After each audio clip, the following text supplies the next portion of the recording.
नवरात्रि माँ दुर्गा की कथा। ओम देवी शैलपुत्राय नमः। या देवी सर्वभूतेषु माँ शैलपुत्री रूपेण संस्थिता। नमस्तस्यै नमस्तस्यै नमस्तस्यै नमो नमः। प्यारे भक्तों, माँ दुर्गा समस्त मनुष्य जन से कहती हैं, हे भक्तगणों, जो भी मनुष्य इस कथा को ध्यान पूर्वक सुनेगा उसके समस्त दुखों का नाश मैं स्वयं करूंगी। जो भी इस कथा का प्रचार प्रसार करेगा उसके जन्म जन्मांतर के पापों का नाश होगा और उसे सुख समृद्धि की प्राप्ति होगी। नमस्कार भक्तगण, आप सबका स्वागत है हमारे YouTube चैनल नवीन स्टोरी ऑडियो में। प्यारे भक्तों, शारदीय नवरात्रि की शुरुआत 22 सितंबर दिन सोमवार से हो रही है। यह पर्व जगत जननी माँ दुर्गा के लिए समर्पित है। इस दौरान माँ दुर्गा के 9 रूपों की पूजा की जाती है। साथ ही माँ दुर्गा के लिए 9 दिनों का व्रत भी रखा जाता है। प्यारे श्रोतागण, यदि कोई महापापी भी इस नवरात्रि व्रत को करता है तो वह निश्चित ही समस्त पापों से मुक्ति पा लेता है। प्यारे भक्तों, जो भी इस कथा को केवल एक बार ध्यान पूर्वक सुनता है उसके जन्म जन्मांतर के पाप नष्ट हो जाते हैं।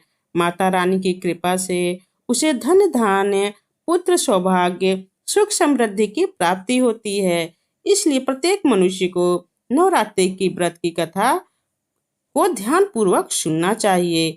जो इस कथा को सुनता है और सुनाता है तथा इस कथा का प्रचार प्रसार करता है उसकी कभी दुर्गति नहीं होती है। आइए आपको सुनाते हैं नवरात्रि व्रत की महान कथा। प्रिय श्रोतागण, एक समय की बात है, भगवान ब्रह्मदेव ध्यान मग्न होकर ब्रह्मलोक में बैठे हुए थे। तभी देवर्षि नारद अपने हाथ में बीड़ा लेकर ब्रह्मा जी के पास उपस्थित होते हैं और जोर से कहते हैं, नारायण नारायण। देवर्षि की आवाज सुन ब्रह्मदेव ध्यान मुद्रा से जाग जाते हैं और प्रसन्न चित्त मन से कहते हैं, पधारिए देवर्षि, आज किस प्रयोजन से ब्रह्मलोक में आपका आगमन हुआ है। देवर्षि कहते हैं, हे सृष्टि के रचयिता, हे पालनहार, आपको कोटि कोटि प्रणाम है। हे प्रभु, आप मेरे आने का कारण अवश्य जानते हैं, फिर भी यदि आप पूछ रहे हैं तो आपको बताने की चेष्टा करता हूँ। हे प्रभु, मैं आपके पास नवरात्र के व्रत का महात्म्य सुनने के लिए आया हूँ। यह व्रत क्यों रखा जाता है, इस व्रत को करने से कौन सा फल प्राप्त होता है और इस व्रत की विधि क्या है तथा इस व्रत के नियम क्या है, कृपया आप मुझे इन सब बातों का ज्ञान प्रदान कीजिए।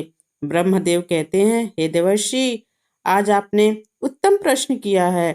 आपके माध्यम से समस्त संसार को इस व्रत का महत्व पता चलेगा, इसलिए आप ध्यान से सुनिए। आज मैं आपको इस व्रत के महानता के बारे में सुनाता हूँ तथा इस व्रत को करने के विधि और नियम भी बताता हूँ। किंतु उससे पहले मैं आपको नवरात्र व्रत की महान कथा सुनाता हूँ। जो भी मनुष्य इस कथा का श्रवण करता है उसके समस्त पापों का नाश होता है, उसकी दरिद्रता का भी नाश होता है। इसलिए आप इस कथा को ध्यान से और मन लगाकर पूरा सुनिएगा और इसका प्रचार प्रसार भी कीजिए। देवर्षि कहते हैं, हे प्रभु, कृपया आप मुझे वह कथा सुनाइए और मैं पूरा ध्यान और मन लगाकर इस कथा को सुनूंगा और इसका प्रचार प्रसार भी करूंगा। तब भगवान ब्रह्मदेव देवर्षि को कथा सुनाने लगते हैं।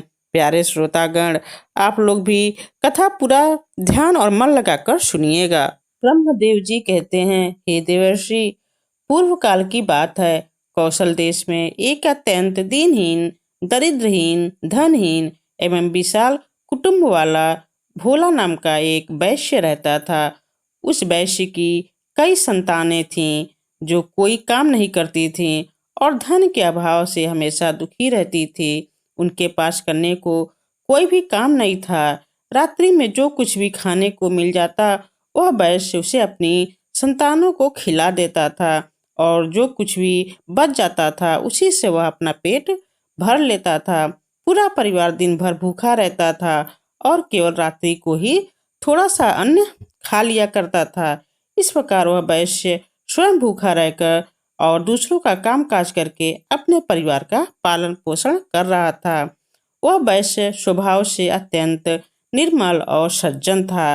वह धर्मपरायण, शांत, सदाचारी, सत्यवादी, क्रोध न करने वाला, धर्मवान और अभिमान रहित था। वह प्रतिदिन देवताओं और पितरों का पूजन करता था।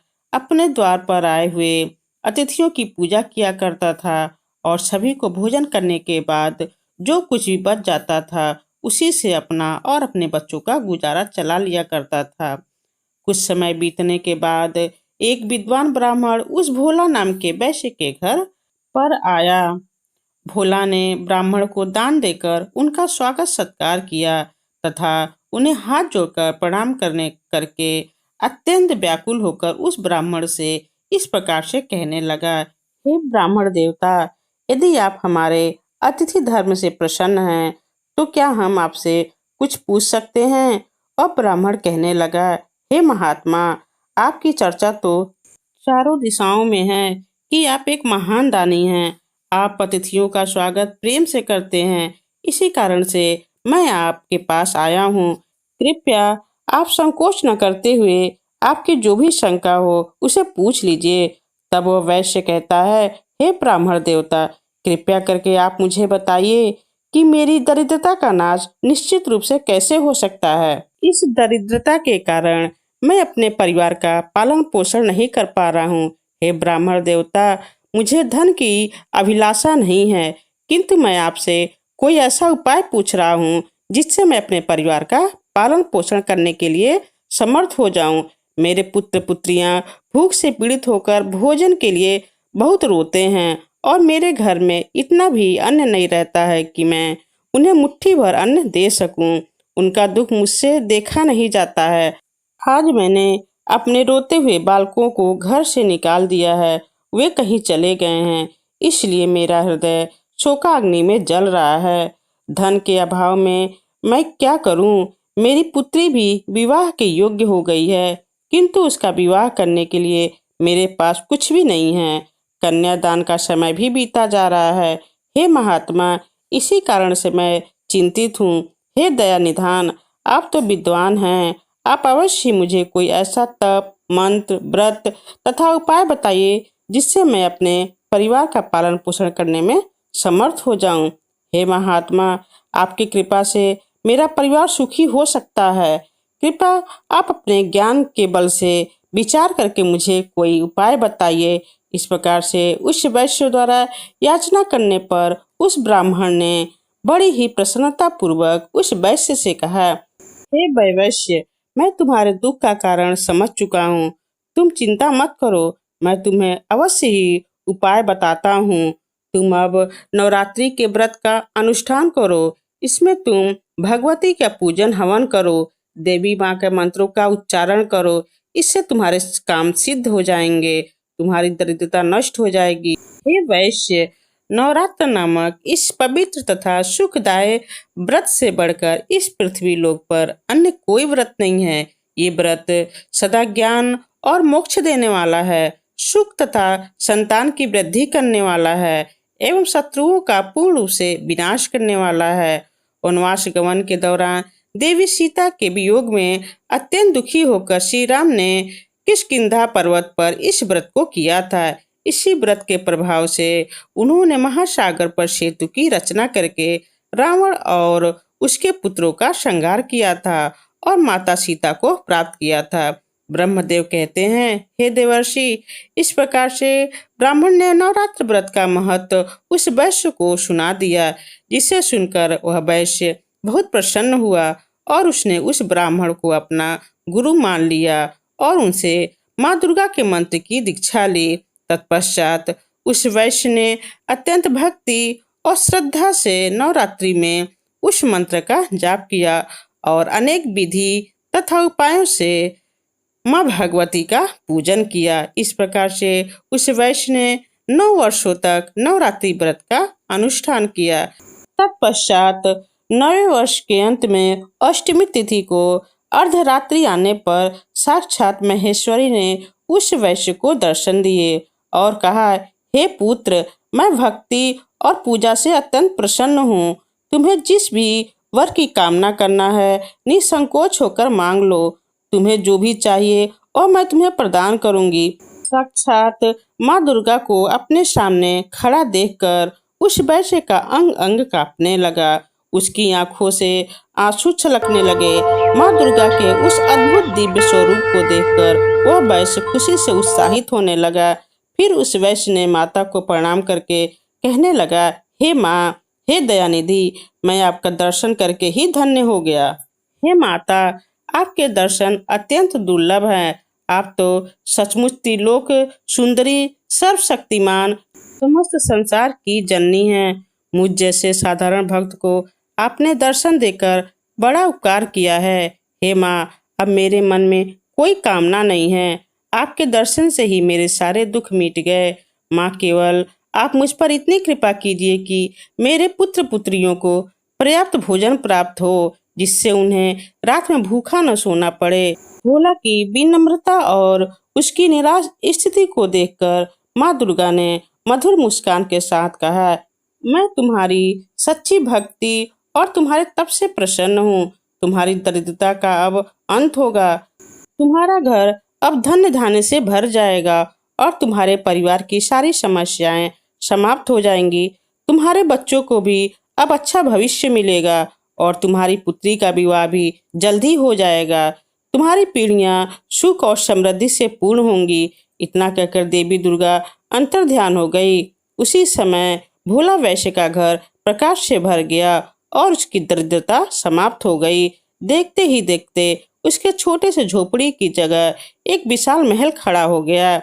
उस महल में स्वर्ण मणियों और बहुमूल्य रत्नों का भंडार भर गया। उसकी सारी संतानें खुश और तृप्त हो गईं।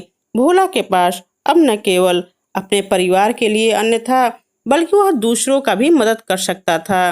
समय बीता और भोला वैश्य की पुत्री का विवाह धूमधाम से संपन्न हुआ।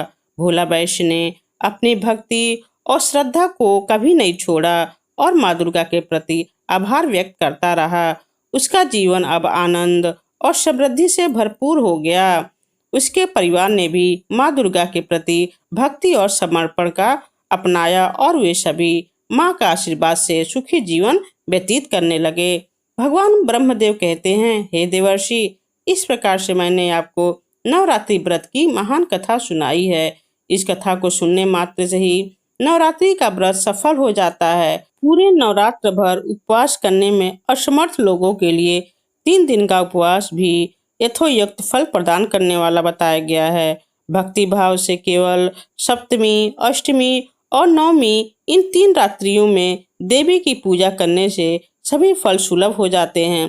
पूजन, हवन, कुमारी पूजन तथा ब्राह्मण भोजन इनको संपन्न करने से वह नवरात्र व्रत पूरा हो जाता है। इस पृथ्वी लोक में जितने भी प्रकार के व्रत एवं दान हैं, वे इस नवरात्र व्रत के तुल्य नहीं हैं, क्योंकि यह व्रत सदा धन्य धान प्रदान करने वाला है, सुख तथा संतान की वृद्धि करने वाला है, आयु तथा आरोग्य प्रदान करने वाला और स्वर्ग तथा मोक्ष देने वाला है। विद्या, धन अथवा पुत्र, इनमें से मनुष्य किसी भी कामना करता हो, उसे इस सौभाग्यदायक तथा कल्याणकारी व्रत का विधि पूर्वक अनुष्ठान करना चाहिए। इस व्रत का अनुष्ठान करने से विद्या चाहने वाला मनुष्य समस्त विद्या प्राप्त कर लेता है। अपने राज्य से वंचित राजा फिर से अपना राज्य प्राप्त कर लेता है। पूर्व जन्म में जिन लोगों द्वारा यह उत्तम व्रत नहीं किया गया है, वे इस जन्म में रोगग्रस्त, दरिद्र तथा संतान रहित होते हैं। जो स्त्री बाजिन, विधवा अथवा धनहीन है, उसके विषय में यह अनुमान कर लेना चाहिए कि उसने अवश्य ही पूर्व जन्म में इस व्रत को नहीं किया था। जो भी मनुष्य दुख तथा संताप का नाश करने वाली, सिद्धियां देने वाली, जगत में सर्वश्रेष्ठ, शाश्वत तथा कल्याण स्वरूपनी भगवती की उपासना नहीं की, वह इस पृथ्वी तल पर सदा ही अनेक प्रकार के कष्टों से ग्रस्त, दरिद्र तथा शत्रुओं से पीड़ित रहता है। हे देवर्षि, अब मैं आपको इस व्रत से जुड़े नियम बताता हूँ, इसे ध्यान से सुनिए। नवरात्रि के व्रत का आरंभ तब होता है जब मनुष्य दृढ़ निश्चय और शुद्ध हृदय से व्रत करने का संकल्प लेता है। यह संकल्प ही उस यात्रा का आरंभ है जो व्यक्ति को देवी दुर्गा की कृपा तक पहुंचाता है। प्रेम से बोलिए माँ दुर्गे की जय, माँ शैलपुत्री की जय। तो भक्तों, ये थी नवरात्रि के 9 दिनों के व्रत के महत्व की कथा। अब चलिए नवरात्रि के पहले दिन माँ दुर्गा की पहली शक्ति माँ शैलपुत्री की कथा को सुनते हैं। अनंत शक्तियों से संपन्न है देवी का पहला स्वरूप। प्रिय भक्तों, माँ शैलपुत्री देवी दुर्गा के 9 रूप में पहले स्वरूप में जानी जाती हैं। यही माँ दुर्गा में प्रथम दुर्गा है। पर्वतराज हिमालय के घर पुत्री के रूप में उत्पन्न होने के कारण इनका नाम शैलपुत्री पड़ा। नवरात्र पूजन में प्रथम दिन इन्हीं की पूजा और उपासना की जाती है। इस प्रथम दिन की उपासना में योगी अपने मन को मूलाधार चक्र में स्थित करते हैं। यहीं से उनकी योग साधना का प्रारंभ होता है। प्रिय भक्तों, एक बार प्रजापति दक्ष ने एक बहुत बड़ा यज्ञ किया। इसमें उन्होंने सारे देवताओं को अपना अपना यज्ञ भाग प्राप्त करने के लिए निमंत्रित किया, किंतु शंकर जी को उन्होंने इस यज्ञ में निमंत्रित नहीं किया। सती ने जब सुना कि उनके पिता एक अत्यंत विशाल यज्ञ का अनुष्ठान कर रहे हैं, तब वहां जाने के लिए उनका मन विकल हो उठा। अपनी यह इच्छा उन्होंने शंकर जी को बताई। सारी बातों पर विचार करने के बाद उन्होंने कहा, प्रजापति दक्ष किसी कारणवश हमसे रुष्ट हैं। अपने यज्ञ में उन्होंने सारे देवताओं को निमंत्रित किया है, उनके यज्ञ भाग भी उन्हें समर्पित किए हैं, किंतु हमें जानबूझकर नहीं बुलाया है, कोई सूचना तक नहीं भेजी है। ऐसी स्थिति में तुम्हारा वहां जाना किसी भी प्रकार श्रेयकर नहीं होगा। शंकर जी के इस उपदेश से सती को प्रबोध नहीं हुआ। पिता का यज्ञ देखने वहां जाकर माता और बहनों से मिलने की उनकी व्यग्रता किसी प्रकार से भी कम न हो सकी। उनका प्रबल आग्रह देखकर भगवान शंकर जी ने उन्हें वहां जाने की अनुमति दे दी। सती ने पिता के घर पहुंचकर देखा कि कोई उनसे आदर और प्रेम के साथ बातचीत नहीं कर रहा है। सारे लोग मुंह फेरे हुए हैं। केवल उनकी माता ने स्नेह से उन्हें गले लगाया। बहनों की बातों में व्यंग और उपहास के भाव भरे हुए थे। परिजनों के इस व्यवहार से उनके मन को बहुत क्लेश पहुंचा। उन्होंने यह भी देखा कि वहां चतुर्दिक भगवान शंकर जी के प्रति तिरस्कार का भाव भरा हुआ है।